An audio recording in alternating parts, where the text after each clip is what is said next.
Bonjour à tous. Donc aujourd'hui, nous allons voir les valves anti-choc. Donc tout d'abord, vous pouvez vous abonner à la chaîne YouTube, ce qui vous permettra de suivre les prochaines vidéos.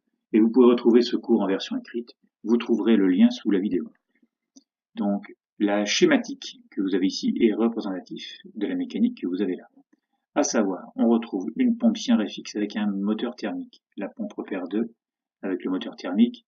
Elle est protégée par son limiteur de pression répertoire réglé à 200 bars, le limiteur de pression repère 3 réglé à 200 bars.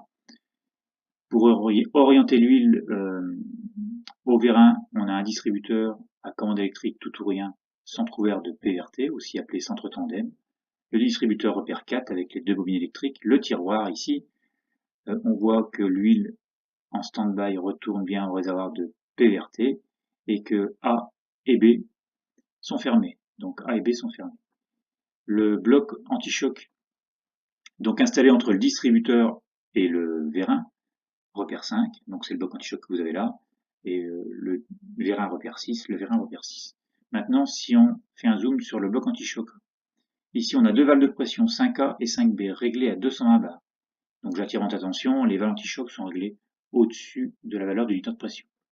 Donc ce sont les deux valves que vous avez ici, 5A réglé à 220 bars qui va protéger la petite chambre du vérin, 5B réglé à 220 bars qui va protéger là, la grande chambre du vérin.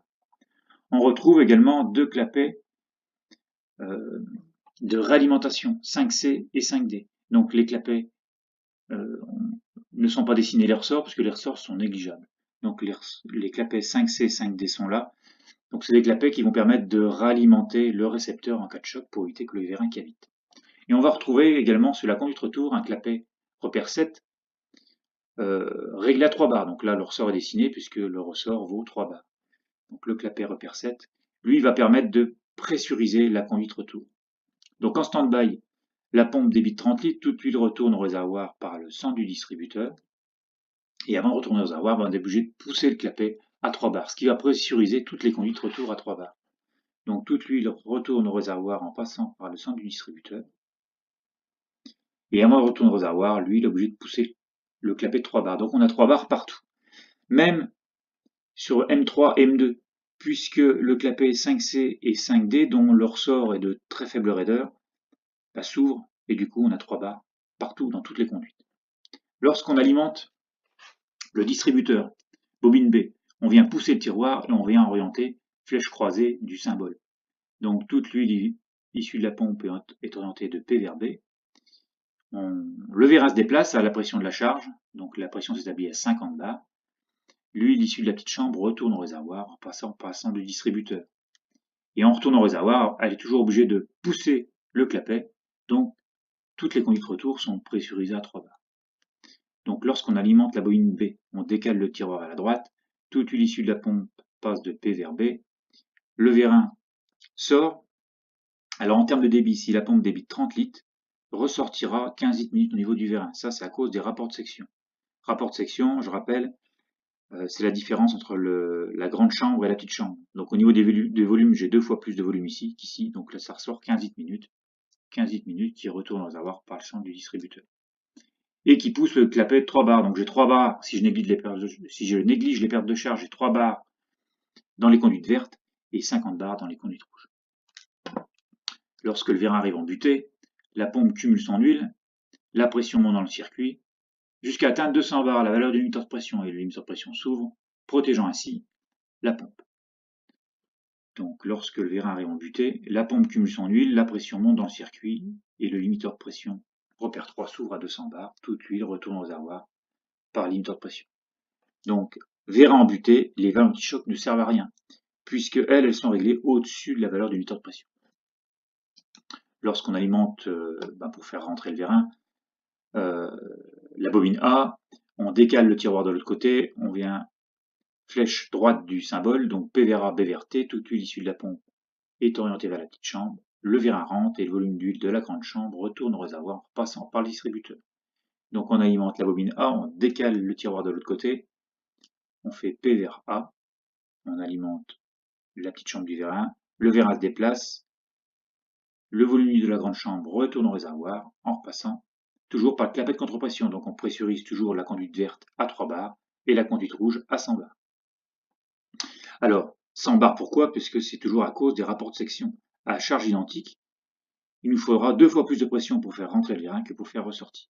En termes de volume d'huile, donc si ici le vérin est alimenté avec un débit de 30 litres minutes, ressortira 60 litres minutes.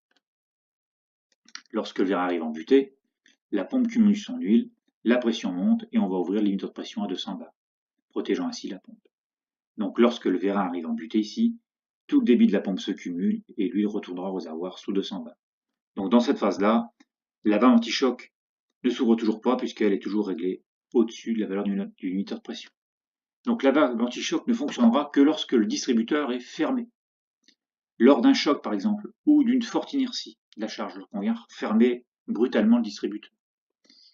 Donc si on vient forcer sur la tige du vérin ici, la pression tend à monter dans la grande chambre du vérin. Et on va donner une limite à tout ça, qui sera réglée par la valve anti-choc.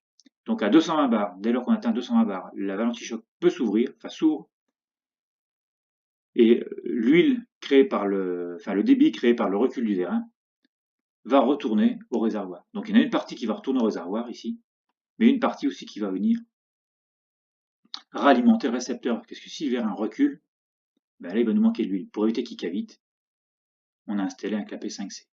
Et pour ralimenter le récepteur, ben du coup on a pressurisé le retour à 3 bars. Donc il sert à ça le clapet de 3 bars, c'est de pressuриser le retour pour forcer l'huile à aller ralimenter le vérin en cas de choc.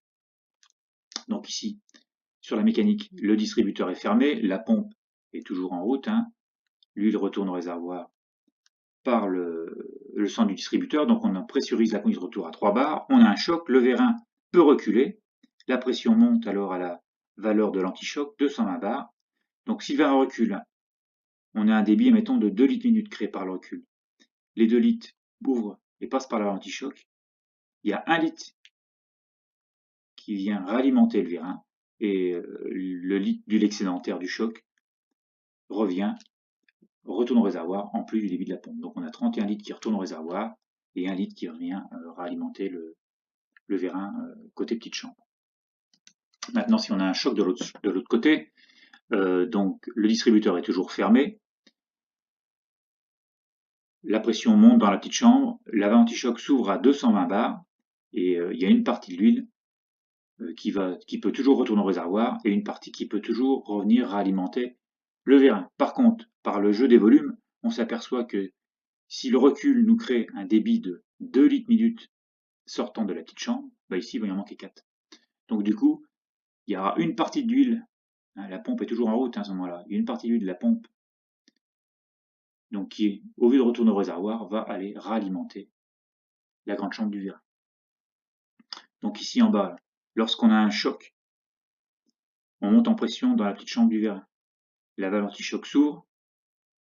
S'il y a 2 litres minute qui sont créés par le recul du vérin, les 2 litres passent par la valve anti-choc, repassent par le clapet 5D et reviennent réalimenter la grande chambre du vérin. Mais le vérin, il demande 4 litres, lui. Donc du coup, il y aura un petit peu d'huile qui va revenir de la pompe, la sortie du distributeur, l'huile issue de la pompe fait ça. Il y en a une partie qui va venir réalimenter le clapet. Donc du coup ici on retrouvera que 28 litres au retour du distributeur. Donc voilà, donc c'est fini pour aujourd'hui. Vous pouvez retrouver mes prestations, formations, conseils, expertise, et je vous retrouve bientôt pour de prochaines vidéos.